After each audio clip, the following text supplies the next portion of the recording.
मैं आपको नेट के बारे में बताएंगे। प्यारे बच्चों, आप थोड़ा धैर्य के साथ अपना काम लीजिए, क्योंकि ये उम्र थोड़ी अलग होती है। आप ज़्यादा मत सोचिए, धैर्य बनाए रखिए। जिन बच्चों ने धैर्य बनाया है वो बच्चा बहुत आगे बढ़ा है।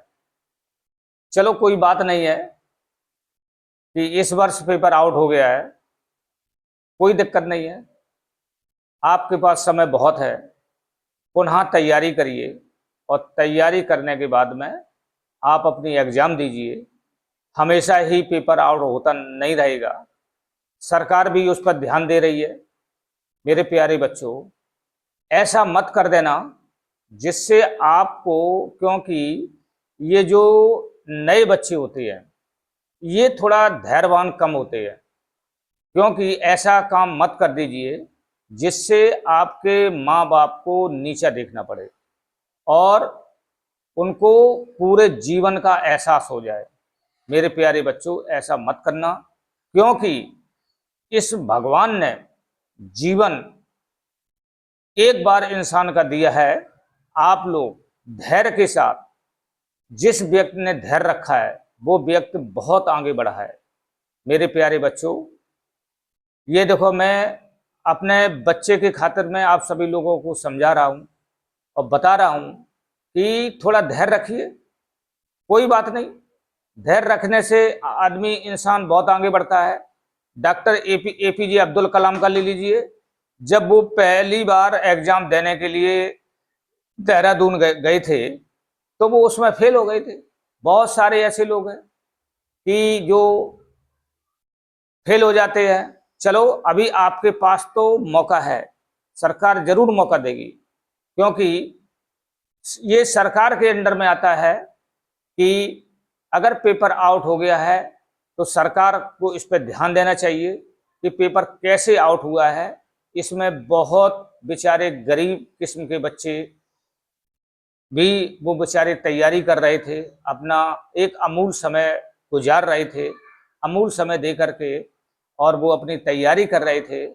सरकार को इस पर बहुत बड़ा ध्यान देना चाहिए, क्योंकि पेपर कहाँ से लीक हुआ, कैसे लीक हुआ, इस पर सरकार को बहुत बड़ा एक्शन लेना चाहिए। जिन लोगों ने, सरकार से मेरा निवेदन है कि जिन लोगों ने ये पेपर आउट हुआ है उनको, उनकी संपत्ति को उनकी तुरंत सरकार अपने कब्जे में ले ले और उनको इस तरीके की सजा दी जाए कि जो दूसरे व्यक्ति उस पर किसी भी पेपर पर आउट करने की न सोचे। मेरे प्यारे बच्चों, क्योंकि बच्चे बच्चे होते हैं।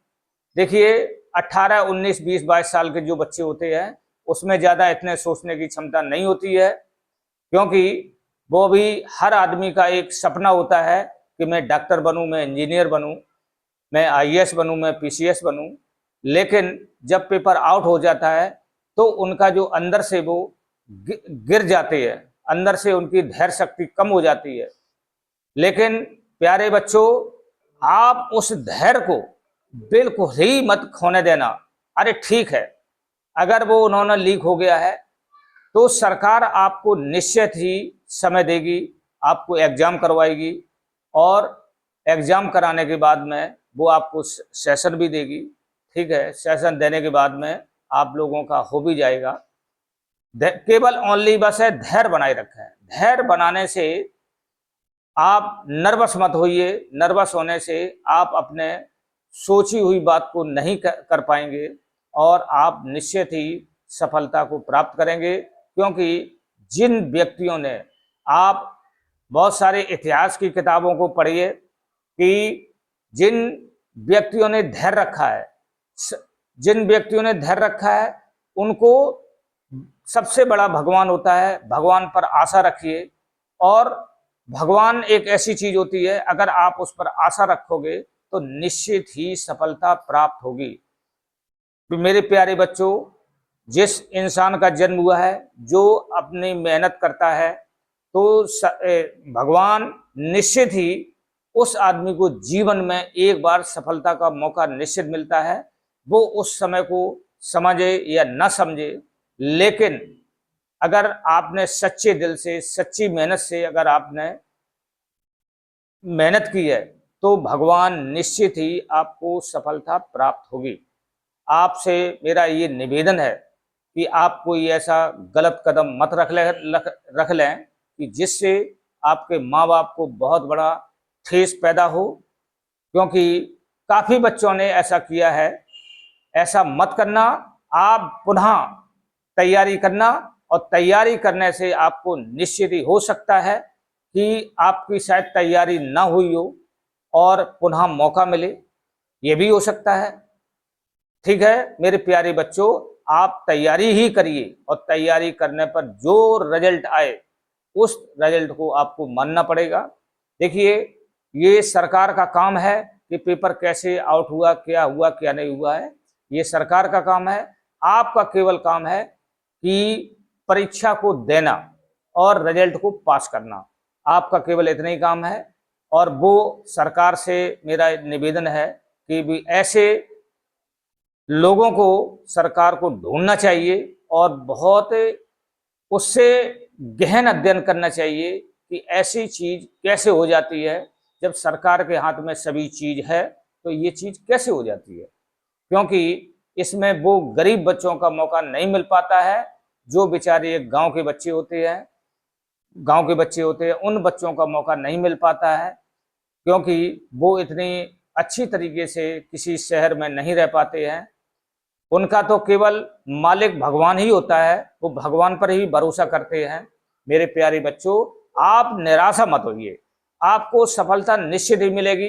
मेरे प्यारे बच्चों देखिए, और मैं आपसे कह रहा हूं, जैसे नीट का एग्जाम है, आप पुनः बायोलॉजी, बॉटनी और फिजिक्स एंड केमिस्ट्री को अच्छी तरीके से अध्ययन करिए कि जिससे आपके आने वाले समय में आपको सफलता मिले।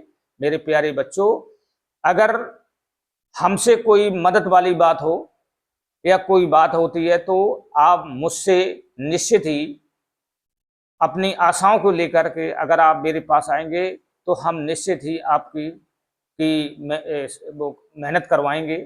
मेरे प्यारे बच्चों देखिए, निराशा मत होइए।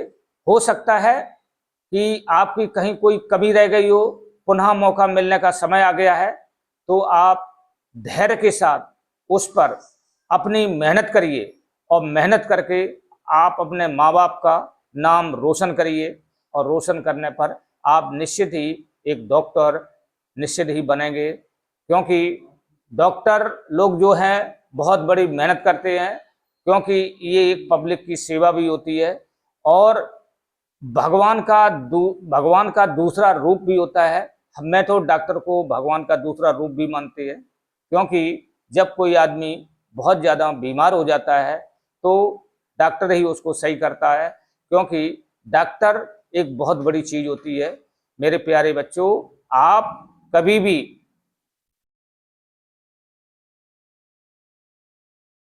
प्यारे बच्चों आप अपने धैर्य के साथ मेहनत करिए, आपको सफलता निश्चित मिलेगी। भगवान पर भरोसा रखिए। धन्यवाद। ओके।